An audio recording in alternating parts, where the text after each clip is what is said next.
Ya, selamat pagi. Assalamualaikum warahmatullahi wabarakatuh. Kembali lagi ke tim dokter tanaman. Nah, pada kali ini kita menemui fusarium atau moler pada bawang merah. Nah, seperti kalian lihat seperti ini ya. Ini sudah parah.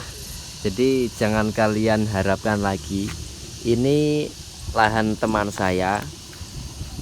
Kemarin sebenarnya di musim tanam sebelumnya itu sudah terkena fusarium, ya kan? Tetapi masalahnya beliau tidak melakukan olah lahan lagi, jadi akan sangat riskan diserang lagi. Bibit yang ditanam itu juga posisinya sudah berkecambah, jadi saya sangat tidak merekomendasikan bibit bawang merah yang sudah berkecambah karena sangat berpotensi munculnya atau timbulnya penyakit Fusarium sp atau biasa dikenal dengan moler. Nah, kalau sudah kayak gini mau kayak gimana lagi, sudah tidak ada harapan, sudah hilang umbinya, sudah hilang. Nah, bahkan di sini juga awalnya ini ada tanamannya tapi benar-benar hilang, dia benar-benar hilang, tidak ada tanaman bawang merahnya, sampai malah rumput-rumputnya ini yang tumbuh. Nah, jadi sebenarnya cara untuk mengendalikan fusarium itu yang pertama kultur teknis. Kultur teknis itu harus benar, meliputi cara pengolahan lahan, dan kita juga harus memahami sebenarnya lahan ini sebelum ditanam bawang merah itu habis ditanam apa. Kalau memang dia habis ditanam tanaman seperti cabai, seperti bawang merah atau terong atau tomat, dan pada musim tanam itu kok terjadi serangan layu fusarium, maka harus berhati-hati di musim tanam selanjutnya. Caranya adalah dengan melakukan rotasi tanam atau melakukan pengolahan kembali, pengolahan lahan, dibajak lagi di traktor, kemudian bajak singkal itu ya, habis dibajak singkal terus dibuat bedengan-bedengan seperti ini. Nah, itu yang pertama. Yang kedua masih dalam koridor kultur teknis, yaitu menggunakan trichoderma. Menggunakan trichoderma dengan cara perendaman. Jadi setiap umbi yang mau ditanam atau bibit yang mau ditanam itu harus direndam menggunakan trichoderma terlebih dahulu.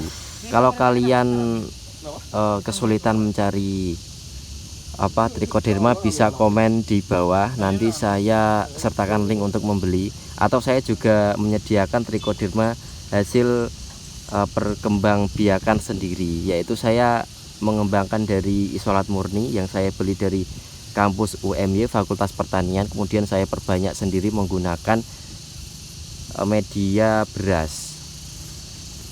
Nah, habis direndam itu baru dilakukan penanaman. Nah, pada saat perendaman itu posisi bibit harus sudah dipotong sepertiga. Jadi yang dipotong itu sepertiganya, dan yang utuh itu 3/4 dari bawah. Nah, setelah itu baru direndam menggunakan cairan trichoderma. Nah, perendaman dilakukan selama 30 menit. Setelah itu dilakukan penanaman. Itu sangat penting untuk mencegah penyakit layu fusarium. Nah, terbukti dari kemarin teman saya merekomendasikan, ya Mas Raffi, kemarin yang sampean melakukan penanaman bawang merah kemudian direndam dahulu menggunakan trichoderma, bagaimana hasilnya? Ya, bisa dijadikan dikatakan lebih baik sih mencegah daripada mengobati kan. Nah, itu salah satu hal yang penting dalam proses penanaman bawang merah untuk mencegah fusarium tentunya. Nah, kemarin itu Mas Raffi ini melakukan penanaman dengan bibit yang sama dengan berapa petani kemarin ya? 2 ya? Apa? Yang nanam bareng sampean Mbah Heli dan Pak siapa itu? Pak Kandik. Nah, Pak Kandik itu melakukan penanaman di waktu yang sama, bibitnya sama. Nah, bedanya adalah Mas Raffi menggunakan perlakuan benih sebelum ditanam, yaitu dengan melakukan perendaman menggunakan trichoderma selama 30 menit, dan Mbak Heli dan Pak Kandik itu tidak melakukannya. Kalau Pak Kandik memang tidak merendam dengan cara apapun maksudnya, tapi kalau Mbak Heli itu dia merendam menggunakan fungisida sintetis. Kemarin dia menggunakan, kalau nggak salah itu, nggak enak kalau saya sebut merek di sini ya, takutnya nanti dikira menghancurkan pasaran, takutnya seperti itu. Yang jelas kalau dilakukan perendaman menggunakan fungisida sintetis itu kurang baiknya dia bisa luntur, khususnya kalau kena hujan. Misal udah direndam kemudian ditanam, nanti kena hujan atau siraman, nanti kelama-lamaan dia akan hilang luntur. Nah kalau itu fungisida udah luntur, besar kemungkinan nanti bisa terserang fusarium atau moler. Nah makanya saya merekomendasikan trichoderma. Kenapa? Karena trichoderma itu agensia hayati, artinya dia fungi yang memang benar-benar mikroba hidup ya. Jadi ketika fungi atau jamur itu, ini yang saya maksud jamur trichoderma ya, ketika trichoderma terkena hujan atau kelembapan tinggi, itu dia malah hidup, dia malah benar-benar bisa berkembang di dalam tanah, di bagian perakaran bawang merah, seperti yang dilakukan Mas Raffi kemarin. Itu sebenarnya pada saat penanaman sampai usia sekitar mau panen itu selalu diguyur hujan, dan alhamdulillah masih bisa panen, alhamdulillah bagus kemarin tanamannya. Nanti saya sertakan videonya kalau masih ada ya, kalau belum dihapus sama Mas Raffi. Nah itu, jadi kalau menurut saya ya, namanya layu fusarium itu sangat susah disembuhkan. Nah obat yang paling mujarab adalah dengan mencegah menggunakan agensia hayati, yaitu trichoderma.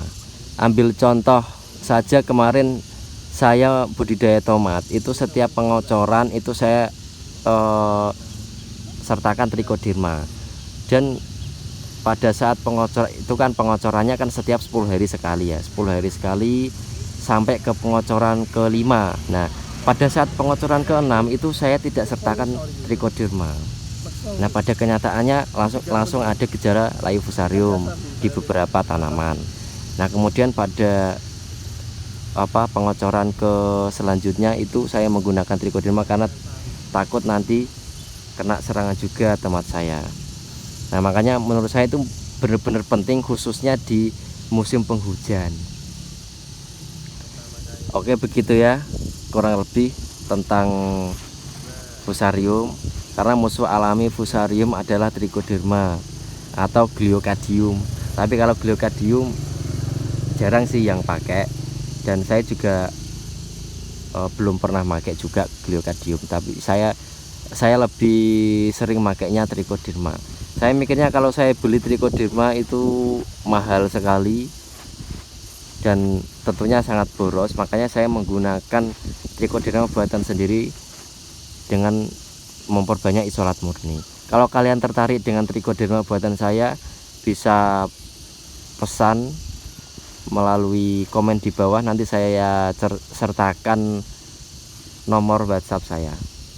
Oke, terima kasih atas perhatiannya, semoga bermanfaat. Jangan lupa like video ini dan share ke teman-teman kalian, biar teman-teman kalian yang berprofesi menjadi petani akan tahu bagaimana caranya mengatasi layu fusarium pada bawang merah. Wassalamualaikum warahmatullahi wabarakatuh.